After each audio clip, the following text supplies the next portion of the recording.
Today, we're diving into a battle that impacts us all, the fight for a safer food supply. Robert F. Kennedy Jr. is leading efforts to ban dangerous chemicals and additives that have quietly invaded our food. These substances aren't just unhealthy. They're industrial chemicals with no place in our diets, yet they're everywhere. Powerful corporations and chemical companies fiercely protect these ingredients, prioritizing profits over our health. But the truth is emerging, and people are demanding change. Let's explore the key changes RFK Jr. is fighting for, and why they matter. Let's start with food dyes. These artificial colors are ubiquitous in our modern food supply, often added to make processed foods more visually appealing. But what are they really, and what impact do they have on our health? Think about those bright colors in cereals, the ones that catch your eye on the supermarket shelf. They're designed to be attractive, especially to children. And candies, those vibrant, tempting treats that line the checkout aisles. And drinks, from sodas to sports drinks, often packed with artificial colors to enhance their appeal. These dyes serve no nutritional purpose whatsoever. They add nothing of value to the food itself. They're purely marketing tools, designed to grab attention and drive sales, especially when targeting children, who are particularly susceptible to bright colors and enticing packaging. What's even more concerning is that many of these artificial food dyes are made from petroleum, a crude oil derivative. And alarmingly, they have been linked to a range of health issues, including hyperactivity in children, allergic reactions in sensitive individuals, and in some studies, even cancer. The potential risks are significant and should not be ignored. Recognizing these dangers, Europe has taken a proactive stance and banned several of these dyes from being used in food products. But surprisingly, the US still allows them to be widely used, particularly in foods marketed to children. This raises serious questions about our food safety regulations. Decades ago, the Delaney Clause was enacted, a landmark piece of legislation that banned cancer-causing additives from our food supply.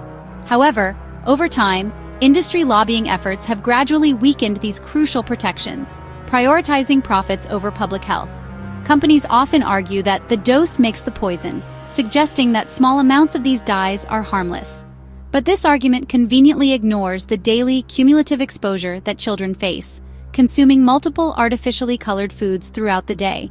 The combined effect can be significant. RFK Jr. is advocating for a return to stronger food safety standards, specifically by banning these potentially harmful dyes from our food supply. His goal is to remove these unnecessary cancer risks, particularly from breakfast cereals, a staple in many children's diets. Ultimately, it's about making food truly nourishing and safe, rather than simply masking it with toxic chemicals for visual appeal.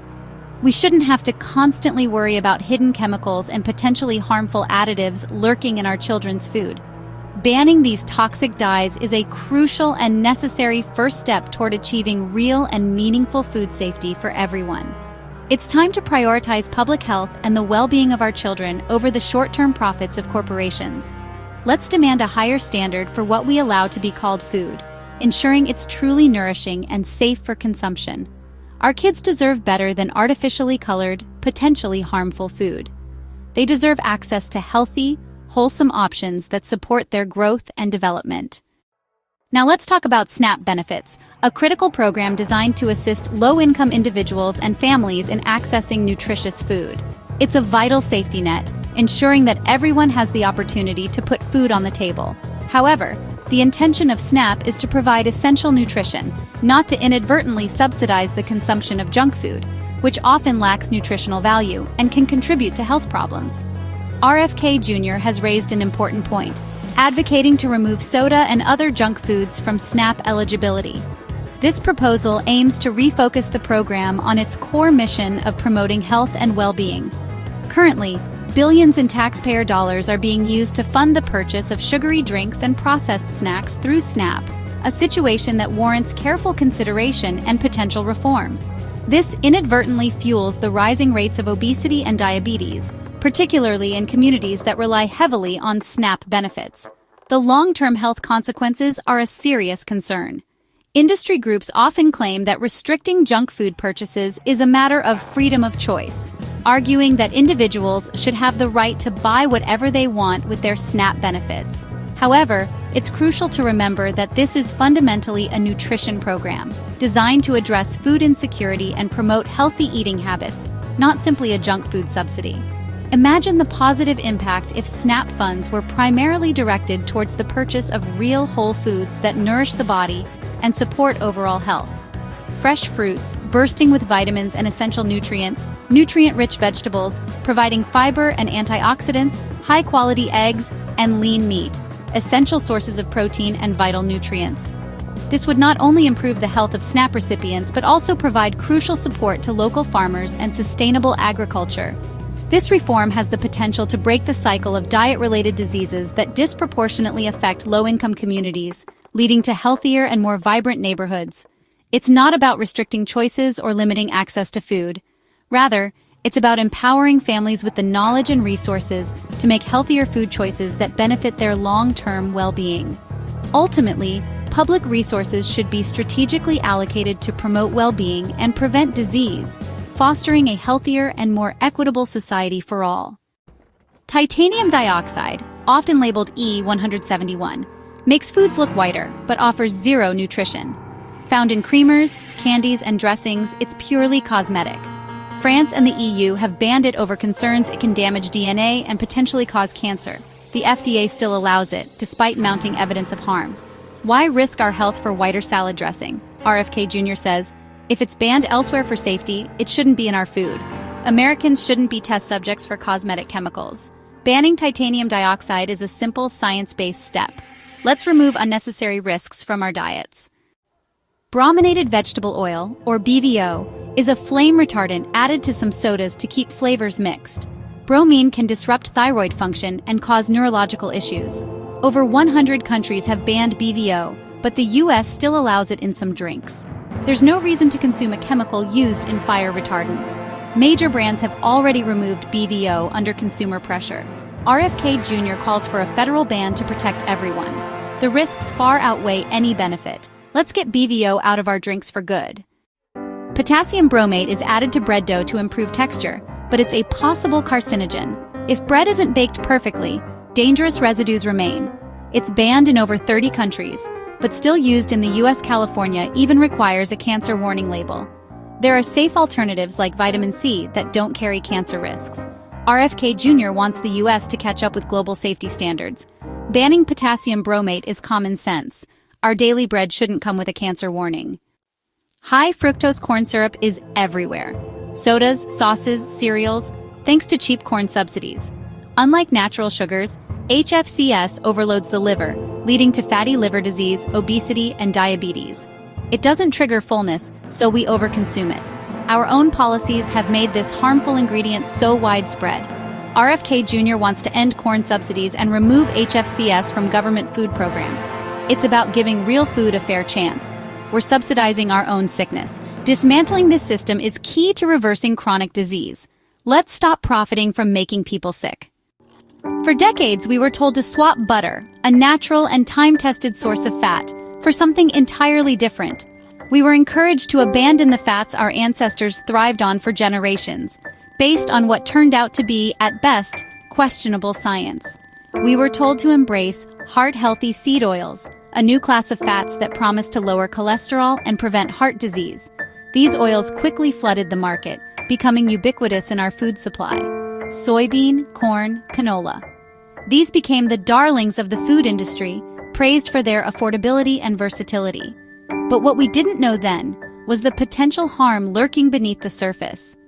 These oils are unstable, requiring extensive processing and high heat extraction methods that can damage their delicate molecular structure.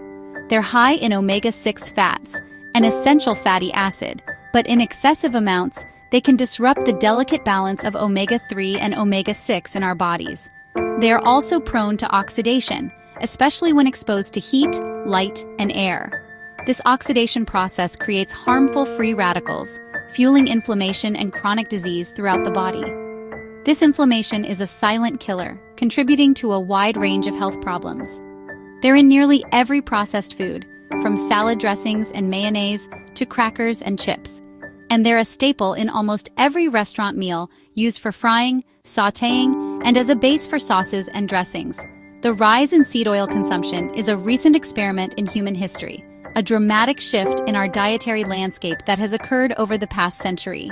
And the results, as we are beginning to understand, are disastrous, with alarming increases in chronic diseases.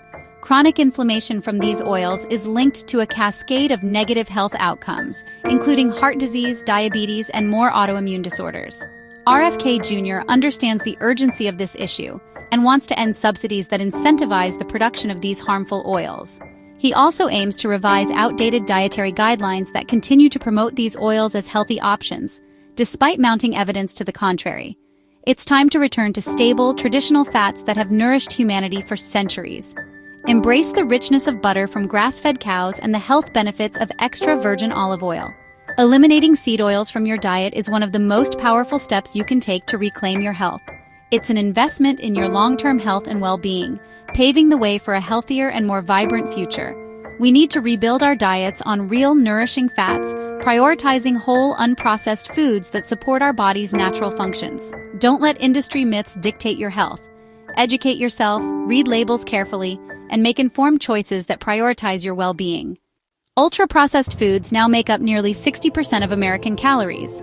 They're engineered for addiction, packed with refined starches, sugars, seed oils, and chemical additives. These anti-foods displace real nutrition, fueling obesity, diabetes, and even depression. Government subsidies make their ingredients artificially cheap, driving their dominance. RFK Jr. wants to end these subsidies and remove ultra-processed foods from schools and hospitals. It's a contradiction to serve disease-promoting foods where we should be healing and learning. Removing them is a powerful step toward a healthier society. Let's put real food back at the center of our lives. Artificial sweeteners like aspartame and sucralose are marketed as healthy sugar alternatives, but research shows they disrupt gut bacteria, increase cravings, and may even promote weight gain. They can make naturally sweet foods less appealing, keeping us hooked on hyper-sweet products. The promise of guilt-free sweetness is a marketing myth.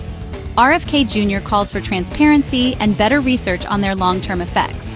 The healthiest choice is to reduce all intense sweeteners, natural or artificial. Don't trade one set of risks for another. Break free from the sweetness trap.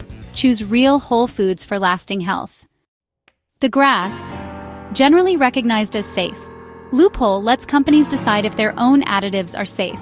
They hire their own experts, do their own studies, and simply notify the FDA. There's no independent review, and safety data is often kept secret.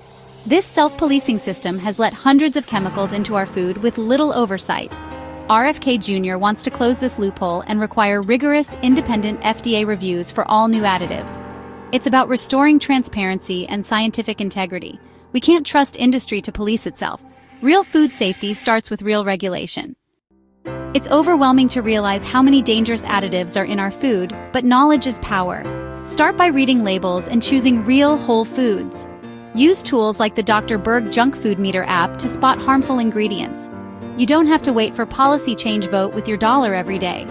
Demand better by supporting nourishing foods and rejecting toxic products. For the top foods you should be eating, watch the next video right here.